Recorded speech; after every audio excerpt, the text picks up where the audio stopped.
Greetings. This is Justin Allen, the Elite Nurse Practitioner. Welcome to the Elite Nurse Practitioner Show, podcast dedicated to nurse practitioner entrepreneurism and achieving financial freedom, where I talk directly with nurse practitioners who need help. Listen up, our market is saturated. Jobs can be scarce. We are underpaid. We are undervalued. We are taken advantage of by the sharks within the healthcare system, and frankly, screw that. I'm sick of it, and it's time for a change. And listen, I'm here to help make that happen. We are powerful. We can forge a path where we are in control of our career and ultimately our financial and personal well-being. You do not need to submit to healthcare administrators and your doctor overlords. You do not have to take a measly salary. You do not have to work 50 to 60 hours a week. There is a different way, and I'm here to show you that path. This podcast is raw and unfiltered. I have not talked to the nurse practitioners in this podcast prior to the call outside of an email exchange to schedule the episode. What you're about to listen to is a consultation session between a nurse practitioner and myself. It is real, it is unscripted, it is unplanned, and I have no idea what we're going to talk about. Anything and everything can happen during our conversation. The nurse practitioners in these episodes are struggling with an issue in their professional or financial life, and they have reached out to me for help. My goal is to help the nurse practitioner with actionable advice that will enhance and improve their professional, business, and financial life. My other goal is to hopefully help my nurse practitioner sisters and brothers build a more productive, powerful, and free life. So I hope the content and information within these podcast episodes does just that. All right, onto the episode.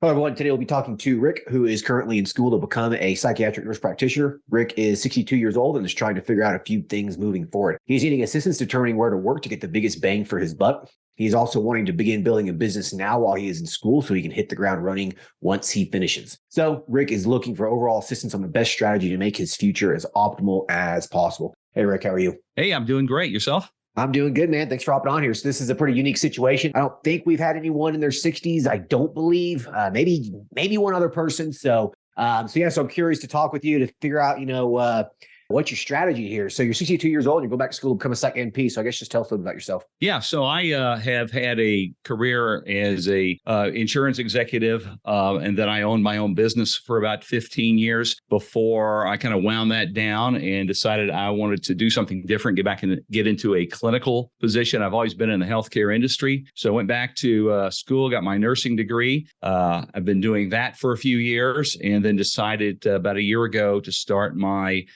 degree for psych NP. Got about 4 semesters left.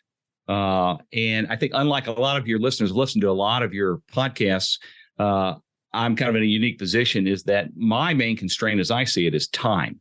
At 62 years old, I don't see myself really shutting down at any point in the future. I want to stay involved, engaged, active, but I do want to have an option to quote unquote retire without finances, being my main consideration.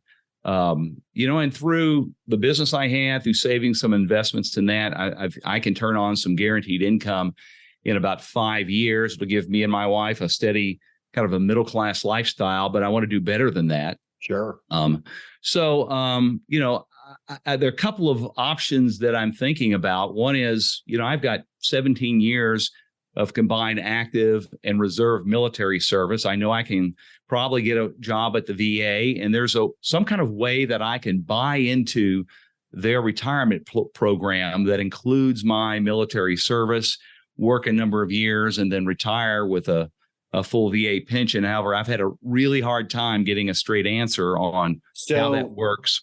Yeah. So I just want to address that just real quick. I don't want to interrupt you, but I just on that topic. I have some people who work at the VA who are in the military and everything. So my understanding is you get to count your military experience and whatever you work on the VA on top of it. So like if you have, 16, 17 years in the service, then my understanding is you don't have to work like 3 or 4 years and you get that full pension. I do know some people who've done it, and there is an amount of money that you have to buy into that pension plan to make it's not a lot to make that transition, but I can't get an answer on what that is. Gotcha. I can't get an answer on how many years I would have to work or really what the pension would actually be. So it's an option, but it's not something that I'm counting on. Right. And, I think unlike somebody maybe who, if I was doing this 20 years ago, where I had decades to work full time and to build a business, I plan to really get after it for at least, 5 or 6 years. Then I want to be in a position to step back. So my interest in private practice isn't so much about how much income it can deliver me in exchange for my time putting into it. I really am more interested, in really 4 core questions, which is one, how and if I can build an asset in the space of 3 or 4 years that's large enough that I could sell at a multiple to net, $1 or $2 million. Or is there something else I can build and then have another person run it day to day and have that deliver me, quote, passive income? Or maybe there's something, in between. And depending on which way this goes, and depending on what you might suggest, what could I be doing now while I have another year or so left of school that's within my scope of practice to begin to establish myself within a community or a target market to be the go-to person that I can then turn on at whatever point I am at when I start a practice. Does that make sense? Yeah. Okay. So you want to start your own practice. Like that's the goal. You want to the ultimate goal here is to not be in a middle-class retirement, right? You would like to enjoy some money and maybe live a little bit more of an active life and do some fun things for, 5 to 10 years, right? Like after you hit 65 or something like that. Yeah. Yeah. Turn it on at that point. Or even later. I don't know that I would ever just check out and never do anything, but right. But have the I don't option want finances to be the driver of that decision. Right. I got you. But to have the option to go to Europe for a month and not have to worry about it. If you wanted to. Right. Gotcha. Okay. So if that's your goal, and not shutting off completely, still working, maybe just more or less in a part-time kind of fashion, but have the option to just say, screw it. And I'm going to, not going to work for a month or two. This is called the Coast Fi, basically, like Coast Financial Independence, right? So like you're still working a little bit, you're still making some money, but you have the option to shut it off for a few months if you so desire, right? So you're still in control. You have some money on the side that you could live off of if you needed to. So essentially you have that FU money in the background, basically, right? Like you can just say F it and just be done if you wanted to, right? Yes. So so like you said, you're not chasing finances, but that's part of the goal. That pretty much sums it up, right? Yes. Yeah. Okay. I just want to make sure. So people listening are, kind of just following as well. Okay. So you want to start this practice.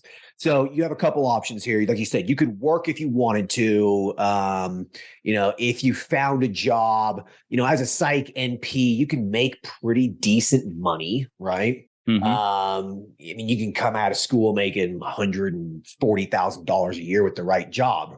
You could potentially make more. I've talked to some psych NPs who are making $250,000 a year being employed. Like they're making really, really good money. Yeah. But at the end of the day, you're still employed, right?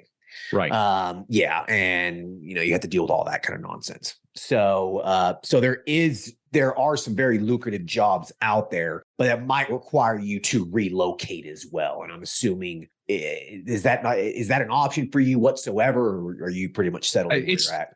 It's not a preference, but it's not something that would be completely off the table. I got you. Right. Okay. But it's not something that you would really want to do unless you absolutely had to, kind of a thing. Yeah, that it would be much lower on the choices.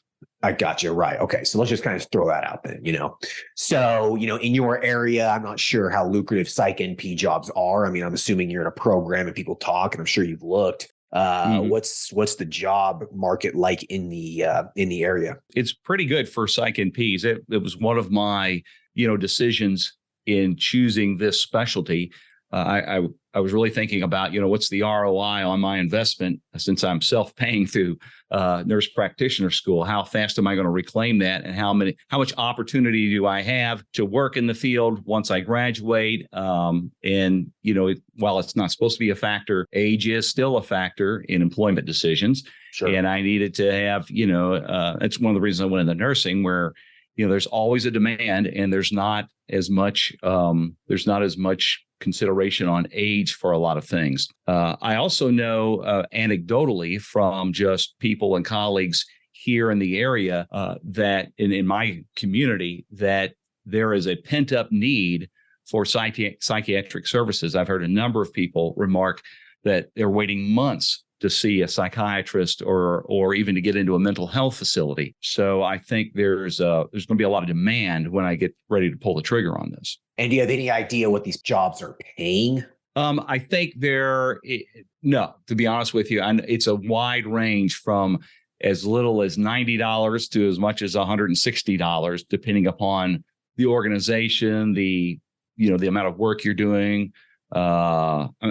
I'm saying on an annual income, $90,000 to $160,000, depending upon the kind of organization you go into, how much work you want to do, that type of thing.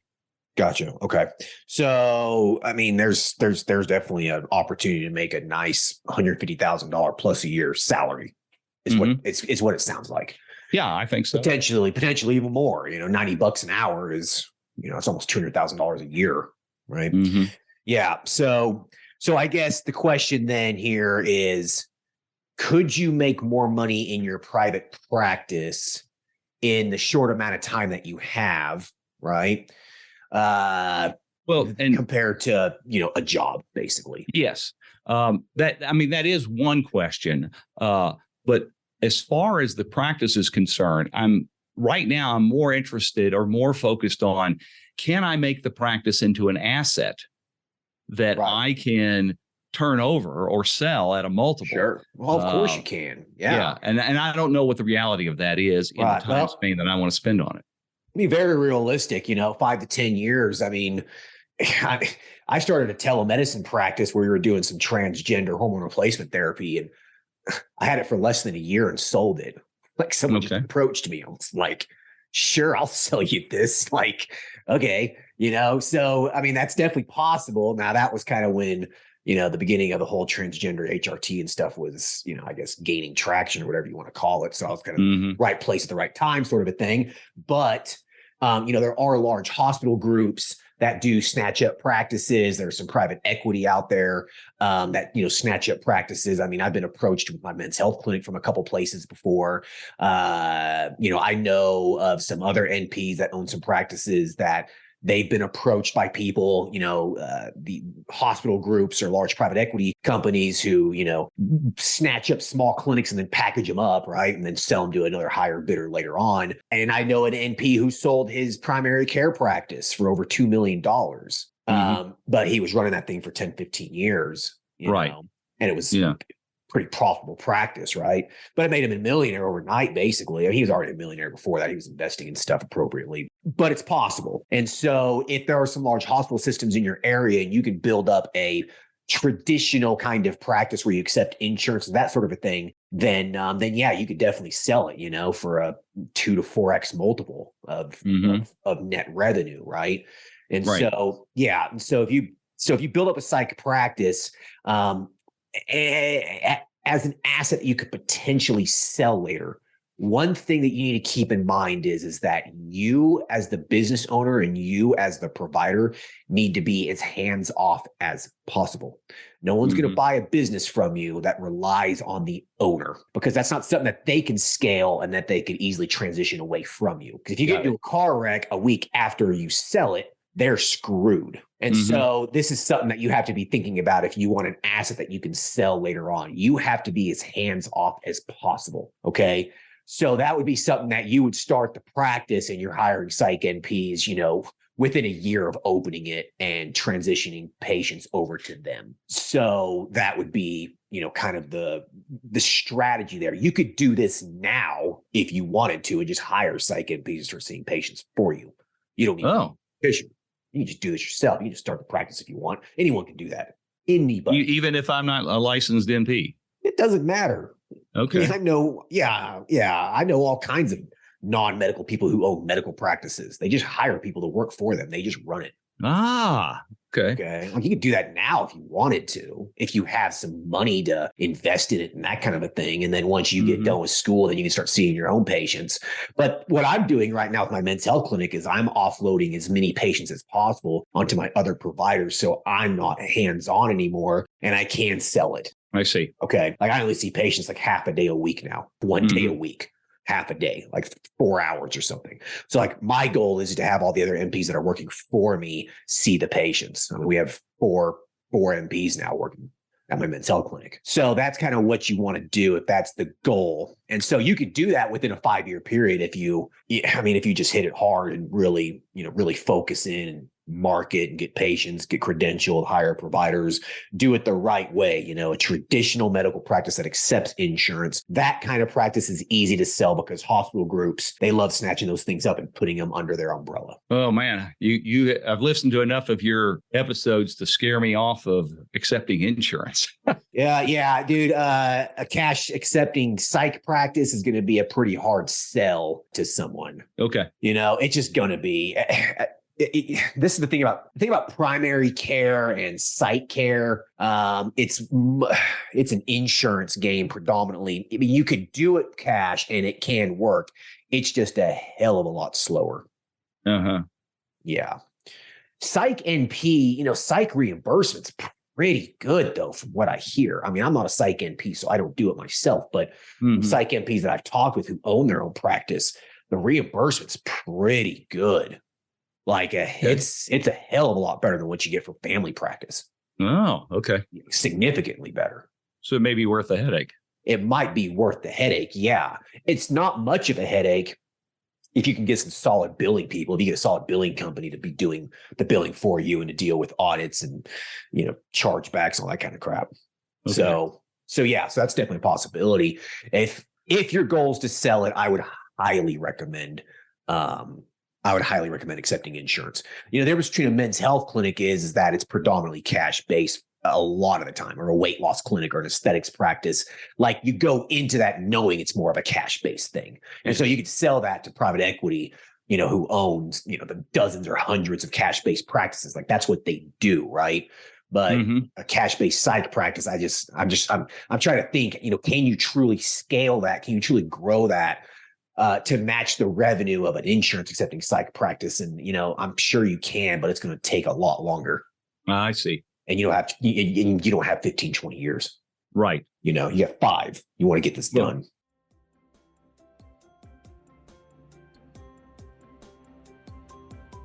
All right. I hope everyone's enjoying the episode so far. I just wanted to take a quick break to thank everyone listening and also give a big thank you to all of my social media followers and email subscribers. If you haven't done so yet, please subscribe to our email list at www.elitenp.com and make sure to follow us on Facebook, Instagram, and LinkedIn. Email subscribers will receive updates on new weekly podcast episodes, multiple weekly articles we publish, new courses, and everything else related to helping you succeed. Remember, all elite nurse practitioner courses are designed to help you build a niche practice, increase your financial strength, and to break free from the rat race. If I can break free and then other countless nurse practitioners can break free, then so can you. Additionally, please share this podcast with your other nurse practitioner sisters and brothers out there. The more NPs that venture out on their own, the stronger our profession will become. Now, let's get back to the episode.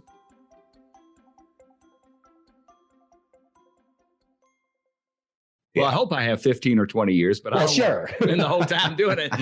Right. I mean, I know 80-year-old, providers that are still seeing patients. I mean, I remember there was an old this guy was like 85 years old. He's an old doctor, an old hospital is still rounding on patients. It's just like, oh gosh, whatever you want to do, man, whatever. Yeah. So, but anyways, though, if that's your goal though, I would advise accepting insurance. So be keeping that in mind if you want to build an asset like that. Now, the thing is though, too, is keep this in mind.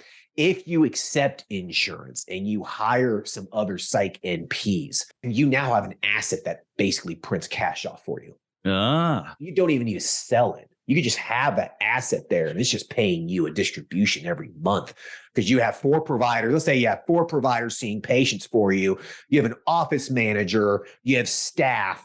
All you're literally doing is working the back end, maybe doing some payroll, cutting the checks, making sure insurance is up to date, doing some more of that back end business owner stuff. And that does not take that much time. I mean, an hour a week, once it's set up and running. So you could build a very powerful passive income.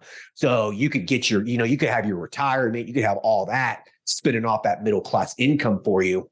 Then you have this other asset, this psych practice, you have this other asset that's now generating $10,000, $15,000, $20,000 a month in profit. That's going straight to you. Now you went from middle class to more of a very wealthy retirement.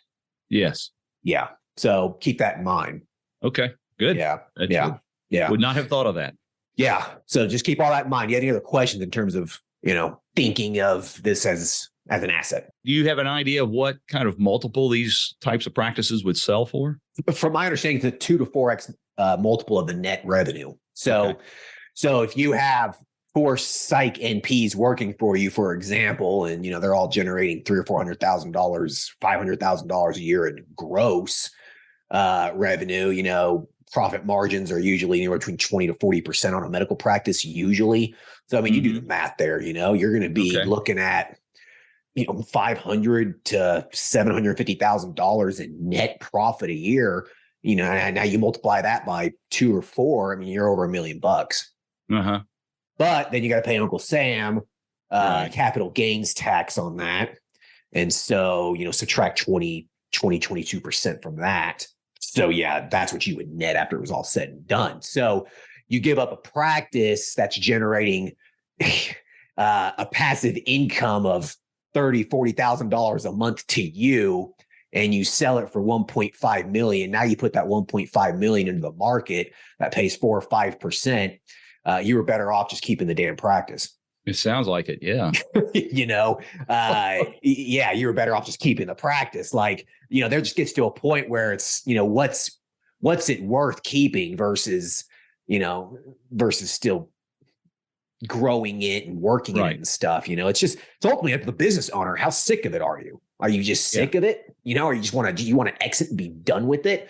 I mean, at 70 years old, if you have 1.5 million in the market, that's a lot of money. You could take $100,000 a year out of it for 15 years and still have that other money that you got going, are you going to need $200,000 a year at 80, 85? Probably not.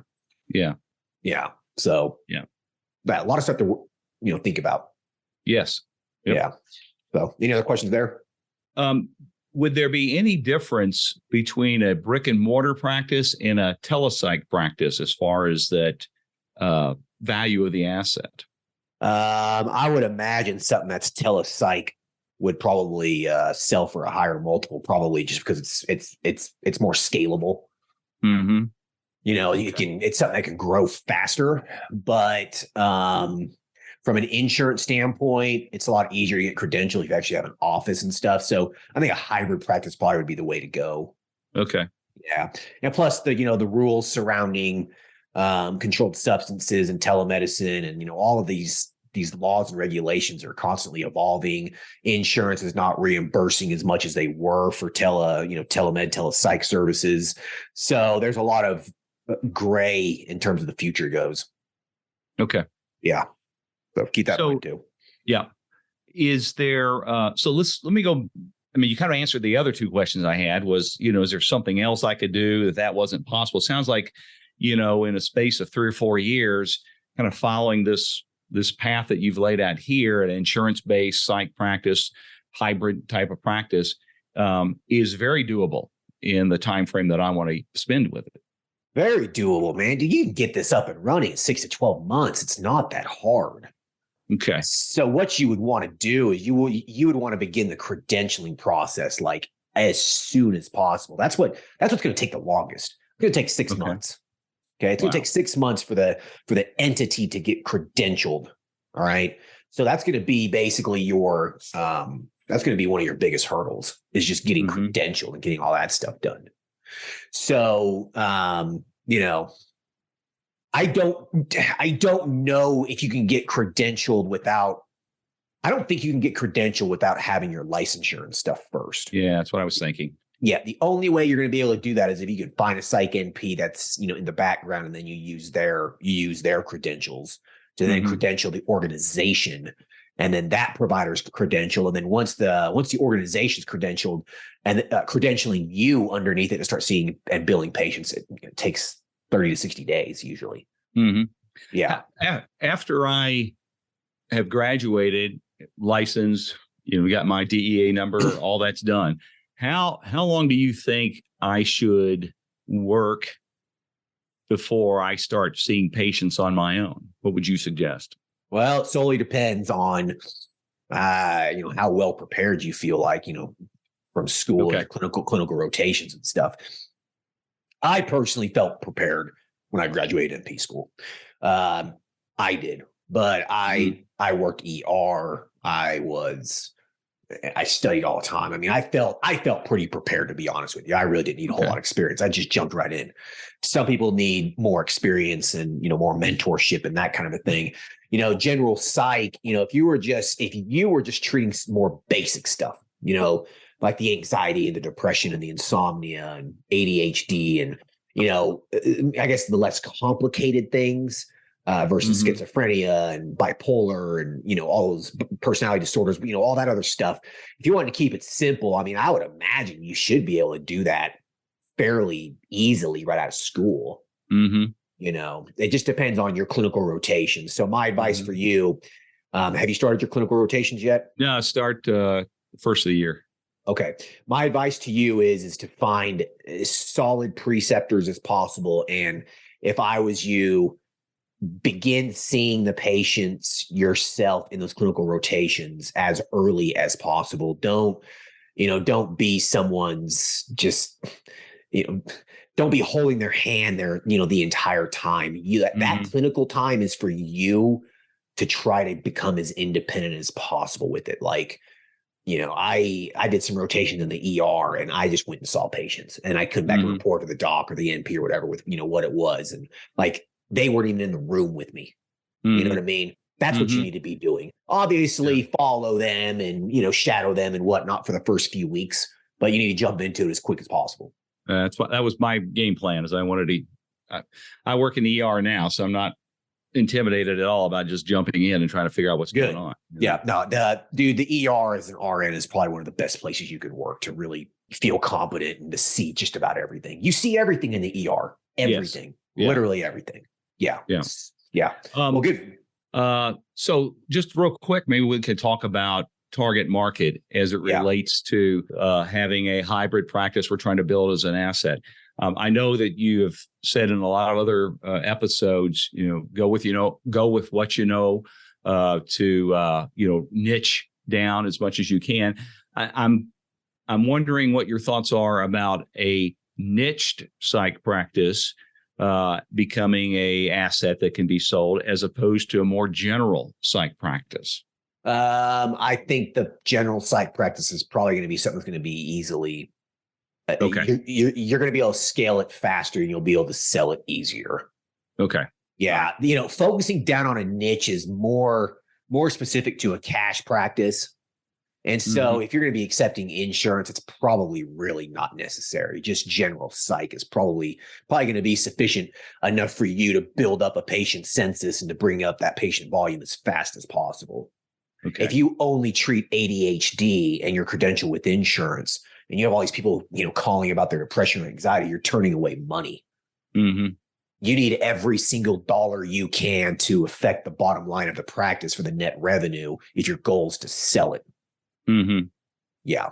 Or if your goal is to have it be a passive income stream for you that spins off, a check every month for you. Right. Well, relating back to our earlier conversation, it sounds like that's the better route to go is build it up with a solid, monthly income stream and get it to a point where I'm only dickering with it a few hours a week. Exactly. That should be the goal. And you can easily get there in a couple of years. Easily. It's not that hard once you get into it and start doing it. Yeah. My men's health practice was running itself after 2 years. You know, I didn't really have to do a whole lot with it. It's having solid staff. That's what it ultimately comes down to. Yeah, sounds like the way to go. Yeah. Yeah. So, getting back then to the last question I had related to this is, if that's, if my goal is to build this kind of a general psych practice, it's insurance based, and it's, just the reality of it's probably just going to start with me to get it off the ground and then bring, people into it. What can I be doing now within my scope of, as an RN, with my scope of practice as an RN?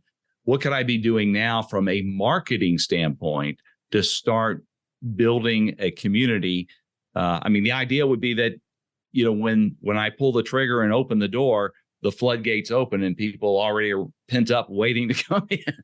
Well, I don't know if that's possible, but what could I be doing now? More than likely, it's probably not going to happen. So just FYI. Yeah. People aren't going to wait, dude. Like, they're anxious. They want treatment now. They're not waiting 8 months from now for help, Like, people are impulsive. Okay. If they can't book the appointment and get their medication from you now, they're not going to wait. They're just going to go somewhere else. Okay. So I don't think that's going to work out. I just don't think that strategy is going to work very well with this. Okay. Yeah. So what you can do now as the RN, if you have some money saved to invest in this, you could easily open up this practice and hire a psych MP to start seeing patients for you and get the wheels going. Okay. Like, you could easily do this now, and you could just, as an RN, you could just do some, supply ordering and some basic things like that, run the office, learn the ins and outs of running a business, running a practice. And then you have a psych MP seeing the patients for you, and you just pay them. You just pay them every month, just pay them production, pay them 40% of collections or something, and just keep it as simple as possible. Okay. And then you can just run the practice. Like, I feel like that if your goal is to have this become a passive income stream in a psych practice, you could do this now. I know non-medical people who own practices that do well. Okay. So, yeah. So this would be basically just starting, getting the LLC created, finding a psych NP that you can use their credentials with, and to get credentialed, to start talking to some psych NPs. Would you be interested in coming on board with this? We'll pay you 40 or 50% of collections. And yeah, like I said, it's going to take 6 months to get credentialed with insurance anyways. Yeah. And then you're kind of just twiddling your thumbs waiting. Not a whole lot. Right. There's not a whole lot you can do. Yeah. But you can find an office space. You can get it furnished. You can get it set up. You can begin, talking with someone that hires a receptionist, a month before you open up. Like, you can do all of that stuff. You can get it all set up and it's there. And you can just kind of run it on the side while you're going to school and, working. Does that sound reasonable? You think that's something that you could possibly do? It would just be the time involved. I don't know how much time I would have to be hands-on with it to get started. Because right now, it's right now I'm just working out, 1 day a week PRN. The rest of the time I'm, solely focused on my education and my classes. So it's just a matter of time. Do I have enough time to put into it now to do that? There are incremental things I know I could get done. As I said, I've owned a business before. I already have an LLC from that business. I never relinquished it in the past, and I can, adapt that. It's definitely something I need to think about. No question about it. Yeah. If you have an extra, 10, 15 hours a week, it's probably all you really need to just get this thing set up. What would you estimate the initial investment to be to get it open? Something like this, probably. Psych practices are pretty cheap to start because you don't really need a whole lot of supplies and equipment, Right. Yeah. A couple computers, some desks, some furniture. Like, it's really not that much. $10,000. Now, if you have some staff, and you want to have a nice buffer, because it's going to take anywhere between 2 to 3 months to really start seeing that income start, coming in from the insurance companies. Okay.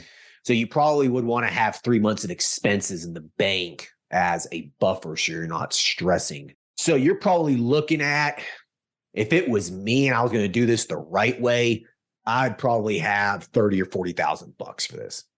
Okay. That's about what I would have. So, $10,000 to get the thing started, and then $10,000 a month for a few months just to have there as a buffer to pay the bills,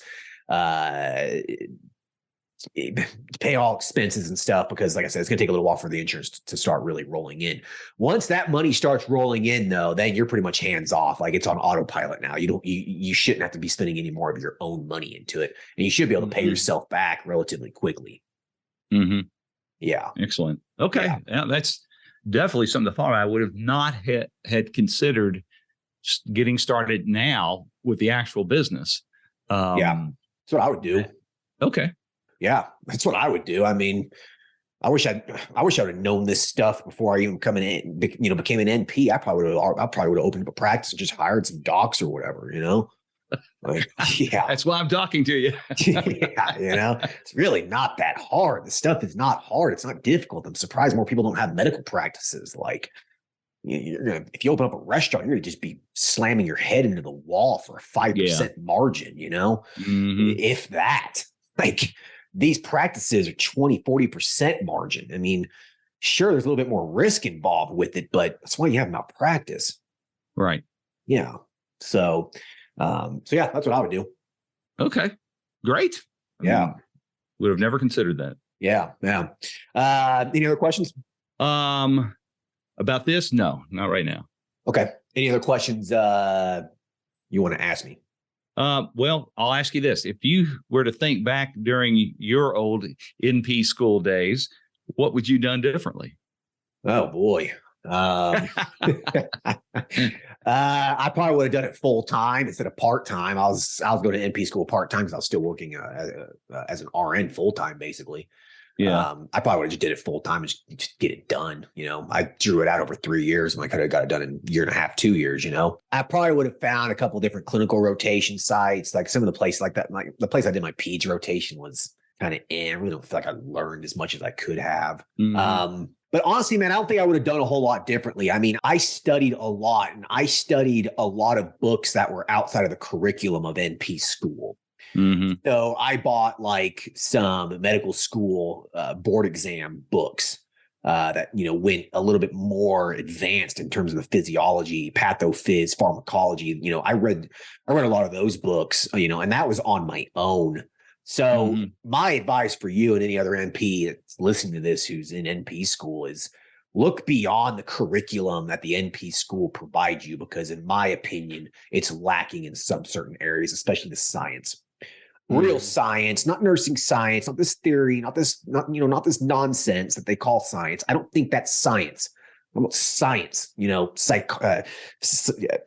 physiology, biology, like measurable science. You know what I mean? Mm-hmm. So that's my opinion. So I would be focusing a lot more on that. Know the pharmacology, know the physiology, understand how to read the labs, really get in the nitty gritty of that stuff. Because when you get out of school, you're on your own. You're seeing patients. You need to understand how to read some basic labs, CBC, CMP, thyroid. Mm-hmm. You need to understand how to read that stuff.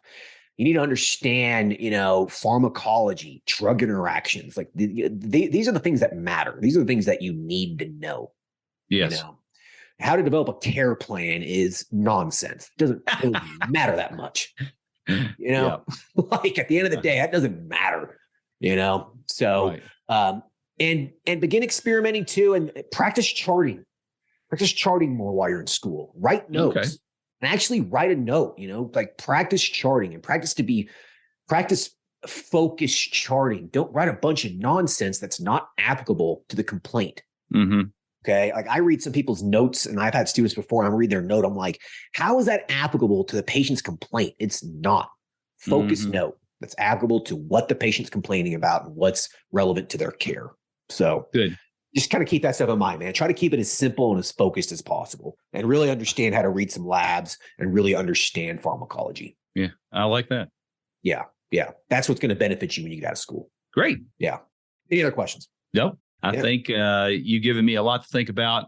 I feel a lot better now about kind of what direction to go with this. And I'm going to start doing the moves I can right now to get things rolling.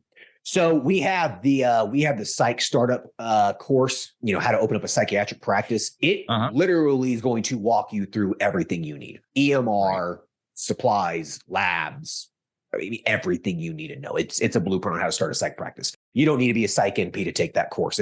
It's mostly business. Okay. It's mostly a business course that's just psych focused. So that could prove to really help you out in terms of, this whole startup phase. But my advice to you, my biggest piece of advice for you is find someone that you can use their credentials with and begin the credentialing process as soon as possible. Okay. Yeah. That's the first thing you need to do. That's going to take 6 months. You can't do anything until you get that stuff done. Yeah. So get that started ASAP. Make that a priority. All right. Put a star by it. Cool. Well, I like to end the episode with you asking me a question. You have any questions, anything that you've been curious about? I know you kind of asked the NP school question, but do you have any other questions, any other curiosities? That was kind of my end of the show question. Yeah. Okay. That's kind of what I figured. Yeah. So, okay, cool deal. Oh, and one more thing too, take those boards as fast as possible. Take your certification exam as quick as possible, dude. Don't delay it. Get it done. Your final semester, you're studying final exams. You're already preparing for it. Just get it done. Don't take 3 months off to study. No, I'm not. No. Yeah, get it done, dude. I took it a week after I graduated. I was licensed literally within 3 weeks of graduation. I started working while everyone else was still studying. Yeah, I plan to take it as quickly as I can after I get done. Take as quick as you can, dude. Like a week or two after, if you can get it done, get it done. Yeah. So cool. Awesome. All right. Well, listen, keep me up to date. I would love to know, what happens here. If you ever want to do a follow-up podcast, just let me know. I sure will. I appreciate your time and doing this with me. All right. No problem. Take care. You too. Bye. Bye.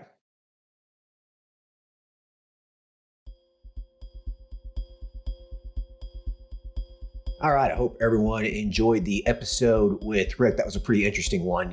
He's in his 60s and he's going back to school. It's never too late to get started. If you want to pivot at any point in your life and learn something new, do something new, do it. You only live one life, so do what you want to do. But I think that he's very wise. He's very smart here, thinking about, preparing himself, thinking about that preparation for the future on how he's going to develop an income stream to get him through retirement, and not have a middle-class retirement, but to have more of that wealthier retirement, right? Being able to go take a cruise whenever you want, being able to travel, being able to afford the finer things in life. I don't blame him. I would too. That's my goal as well. So I think he's very wise thinking through this stuff. So I think the big thing here is that, if your goal is to really build something that's multi-million dollar, you want that 7-figure, 8-figure payout, you need to be building a business that you can make it as hands off as possible from you. Most nurse practitioners go into a business or a practice being self-employed.